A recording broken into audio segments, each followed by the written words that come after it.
Alright guys, ipakita ko muna sa inyo kung paano i-install yung iVcam webcam.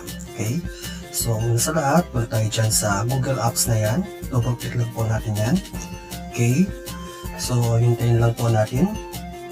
Okay? So, papakita na yung website ng Google dyan. At i-type natin ang, ayan, iVcam.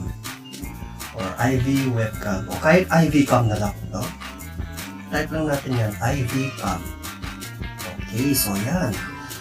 Pinunta na tayo sa address ng iVcam na yan. At yan, yung una, click lang natin yan, yung iVcam. Ayan, use mobile or PC. Ayan. Okay. So, scroll down lang natin. At hanapin natin yung ayun, download for Windows 10 or for Windows, any kind of siya. OS, basta Windows, kung anong meron ko kayo.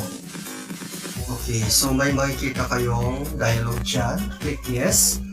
And then click okay lang. I-click nyo lang yung okay dyan.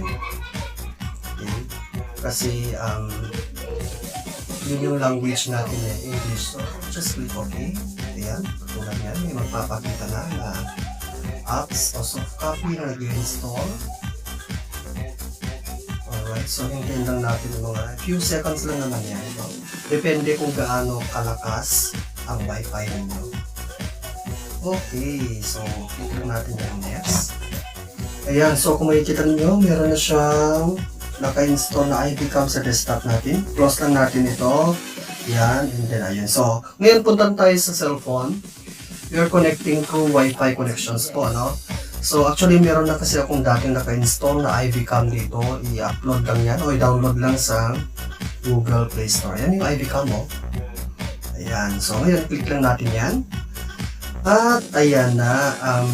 I-connect niya dun sa laptop o sa desktop na pinag-installan ko ng iVcam. So, yan na. Waiting for iVcam connection. Ayan na yung camera ng phone ko. Okay, so ngayon, ang gagawin natin, ipapakita ko naman sa inyo yung true USB connections. Ayan, kailangan ng phone. At syempre, yung USB connection ng phone. O, ayan. Ngayon, sasaksak na natin sa sa monitor. Ayan. Okay, at isasaksak natin yung tail niya o yung dulo ng USB sa cellphone. Alright. Ayan, may nagpapakita, nagpop up na. Opo, ayan na. So, kung makikita niyo yung iVcam dyan sa desktop na yan, ayan. Nakunan ko na kanina. Kaya, i-connect natin yung sa iVcam para maging live siya.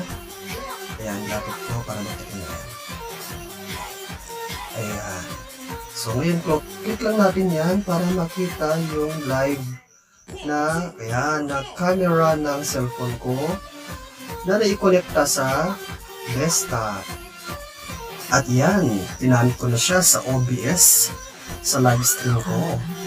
Ayan, using iVcam. Yan, kung makikita nyo dyan sa top left side, iVcam. Alright. So, pinakpan ko lang yung Choy Boy para magkaroon ng design. Ayan. So, ganun naman kapatid.